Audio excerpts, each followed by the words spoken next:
Hello everyone, স্ক্রিনে যে তোমরা কোশ্চেনটা দেখতে পাচ্ছ সেটা হচ্ছে ব্যাংকিং এর পিও প্রি লেভেলের একটা ক্যাশলেট ডিআই। এটা গাইডলির একটা মক টেস্ট থেকে নেওয়া হয়েছে কোশ্চেনটা। ক্যাশলেট ডিআই কিভাবে সলভ করতে হয়? ক্যাশলেট ডিআই সলভ করতে গেলে যে পয়েন্টগুলো দেওয়া থাকে সেগুলো আমাদের মার্জ করতে হয়। মার্জ করার পর একটা ডায়াগ্রাম বা টেবিল ফর্ম আমাদের তৈরি হয়। সেটা এই টেবিল ফর্ম বা ডায়াগ্রাম ফর্ম তৈরি করতে পারলে ক্যাশলেট ডিআই সলভ হয়ে গেল। দেন আমরা ওর করসপন্ডিং অঙ্কগুলো সলভ করবো। এবার দেখো কোশ্চেনটা পড়ে দেখো, selling price, cost price, mark price, অর্থাৎ আমরা বুঝতে পারছি যেটা প্রফিট অ্যান্ড লস বেস একটা ক্যাশলেট ডিআই। এবার এখানে কিছু পয়েন্ট তোমাদের বলে দিচ্ছি। যেমন ধরো সিপিএসপি সকলে জানা আছে। একটা দেখো এখানে একটা লাইন লেখা আছে মার্ক 20% অ্যাবভ, মানে কি?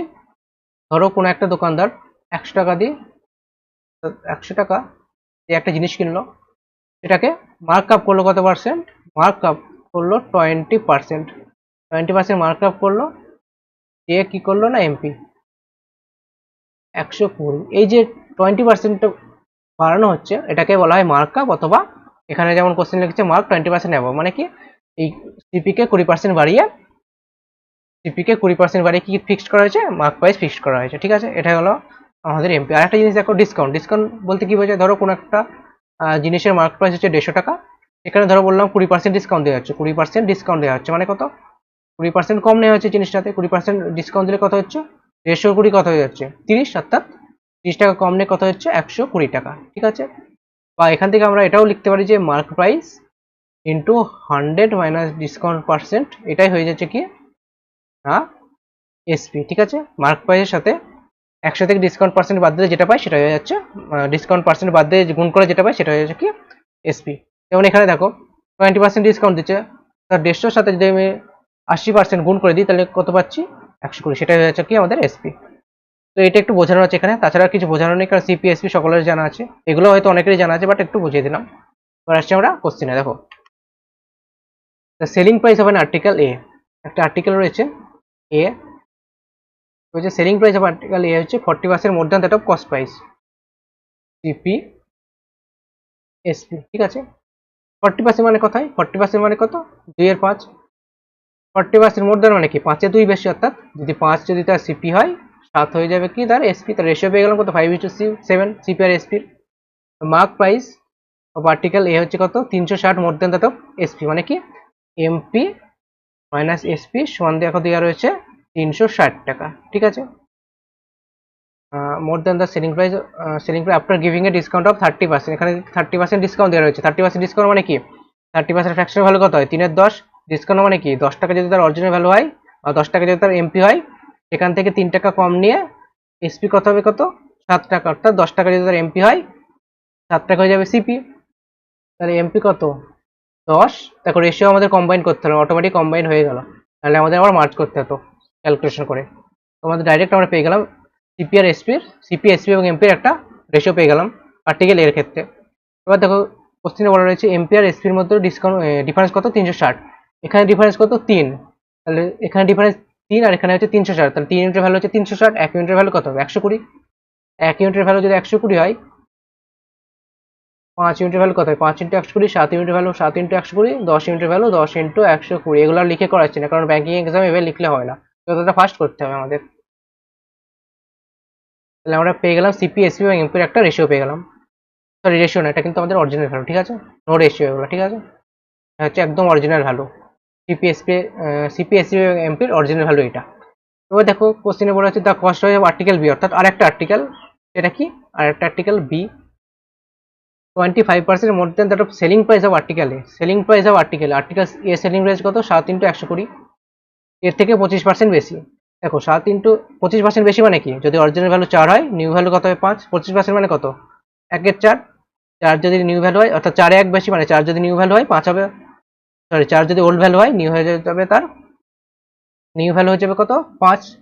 তাহলে দেখো এখানে 7 ইন্টু 120 হচ্ছে ওল্ড ভ্যালু, অর্থাৎ এটা সমানই কত? 4। তাহলে 5 সমান কত হবে?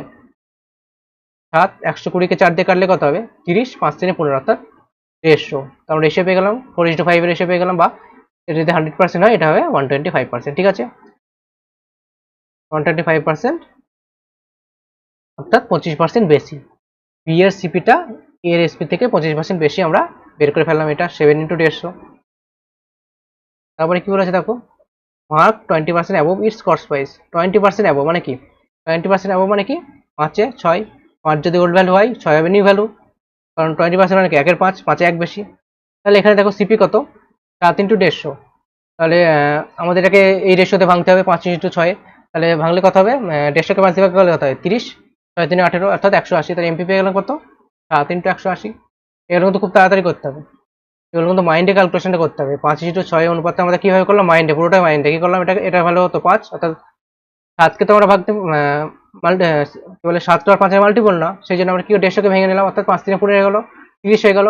একই হবে 6 × 3 = 18, অর্থাৎ 180। 7 আমাদের 7 কনস্ট্যান্টই থেকে গেল, রেশিও পেয়ে গেলাম কত? সরি, এটা রেশিওতে না, এটা কিন্তু অরিজিনাল ভ্যালু, ঠিক আছে। সিপি হচ্ছে কত? 7-15, 7 × 150 আর 7 × 180 হয়ে যাচ্ছে এমপি। তারপরে দেখো কি বলেছে, it sold after 2 successive discount of 10% and rupees X, and selling price of article B হচ্ছে কত? 1000। সেলিং প্রাইস আর্টিকেল বি কত? 1000 টাকা সেলিং প্রাইস। এবার দেখো সাকসেসিভ ডিসকাউন্ট মানে কি? প্রথমে 10% দিচ্ছে, দেন আবার X টাকা ডিসকাউন্ট দিচ্ছে। এখানে দেখো 7-18 কত হয়? 7-18 1360, তাই তো। 7-18 কত হয়? 136 তো না, 126 হয়, সরি। 7-18 হয়ে যায় কত? 126, 1260। তাহলে 1260 টাকা হয়ে গেল কি? এমপি। এখান থেকে প্রথমে 10% ডিসকাউন্ট মানে কি? 1260-এর 10% কত হয়? 126। প্রথমে ডিসকাউন্ট দিচ্ছে কত? 126 টাকা, দেন দিচ্ছে কত? X টাকা, তারপরে তার ফলে হচ্ছে কত? 1000 টাকা। অর্থাৎ আমরা 1260 থেকে 126 মাইনাস X বাদ দিয়ে আমরা পাচ্ছি কত? 1000 টাকা। বার করতে হবে আমাদের কি না, X এর ভ্যালু। তাহলে কত হবে দেখো, 1260 থেকে 126 বাদ দিলে কত হবে? 1260 থেকে 126 বাদ দিলে কত হয়? 130। এখানে থাকছে কত? 26 মানে 34, 1134, 1134। তাহলে X এর ভ্যালু কত হবে? 134। তাহলে আমরা এখান থেকে X এর ভ্যালু পেয়ে যাচ্ছি কত? 134। ঠিক আছে, বোঝা গেছে? এগুলো কিন্তু পুরোটাই মাইন্ডে হবে। এক সেকেন্ড, পুরোটাই কিন্তু এগুলো মাইন্ডে হবে, ঠিক আছে। খাতা পেন ইউজ করা যাবে না, এগুলো ডাইরেক্ট আমাদের মাইন্ডে করতে হবে। 1260 থেকে 10% বাদ দিলে কত? 126। 126 মানে কত? 126 বাদ দিলে 1260 থেকে 126 বাদ দিলে কত হবে? 1134। 1134 থেকে 1000 টাকা বাদ দিলে 134 পেতে হবে, বা ডাইরেক্ট আমরা এখান থেকে বার করতে পারবো। এগুলো পুরোটাই ক্যালকুলেশন করে বার করতে হবে, ঠিক আছে। মাইন্ডে ক্যালকুলেশন, খাতা পেন ক্যালকুলেশন যতটা সম্ভব কম ইউজ করতে হবে ব্যাংকিং এক্সামে, ঠিক আছে। আমরা এক্স এর ভ্যালু পেয়ে গেলাম 134। এবার আসছি কোশ্চেনে, আমাদের ডায়াগ্রাম একটা তৈরি হয়ে গেল, ঠিক আছে। ডায়াগ্রাম বলো বা টেবিল ফরম্যাট বলো, যাই হোক একটা তৈরি হয়ে গেল আমাদের, ঠিক আছে। এইটার উপর বেস করে আমাদের কোশ্চেন থাকবে। এবার দেখো কোশ্চেন কি কি রয়েছে। প্রথম কোশ্চেন দেখো, find the sum of the SP of article A and MP of article B. SP of article A, MP of article B. SP of article A কত? 7 × 100 করে, অর্থাৎ 840, 7 × 84। আর এমপি অফ আর্টিকেল বি কত? 7-18 কত? 1260। 1260 1260 আর 840 কত হবে? 8 আর 12 2000, আর 100 কত হচ্ছে? 2100। পুরোটা মাইন্ড হয়ে গেল কিন্তু। 840 আর 1260 পুরো দেখো, 12 আর 8 কত হয়? 2000, 6 আর 4 কত হয়?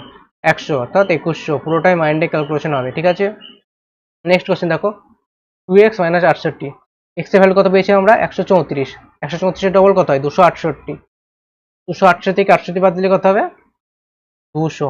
তাহলে অ্যান্সার পেয়ে গেলাম 200। নেক্সট কোশ্চেন দেখো, if the CP of article C, আর আলাদা একটা আর্টিকেল বলা হয়েছে সি, x + 26। x এর ভ্যালু কত পেয়েছি আমরা? 134। 134 সাথে 26 যোগ করলে কত হয়? 134 + 26 কত হয়? 160। সি এর এটা কি? সিপি, সি এর সিপি পেয়ে গেলাম 160, এবং সোল্ড প্রফিট কত? 15% প্রফিটে সোল্ড করা হয়েছে। তাহলে এসপি বার করতে, 15% প্রফিট মানে কত? 15% ফ্র্যাকশন ভ্যালু কত হয়? 3 এর 20, অর্থাৎ 23/20। তাহলে আমরা কি এটা কি পেলাম? এসপি। 20 8-এ, 8 23-এ কত হয়? 8 2 16, 160, 8 3 24, 184। ঠিক আছে, অ্যান্সার হলো 184 সিপি। সরি, সিপি ছিল 160 আর এসপি হয়ে গেল কত? 184। এটা হয়ে গেল আমাদের অ্যান্সার। 3টে কোশ্চেন ছিল, ক্যাসলেট ডিআই ছিল, এটা একটা আরআরবি পিওর একটা মক টেস্ট থেকে নেওয়া গাইডলির, ঠিক আছে। তো আশা করি এটা ভালো লেগেছে তোমাদের। যদি ভালো লেগে থাকে অবশ্যই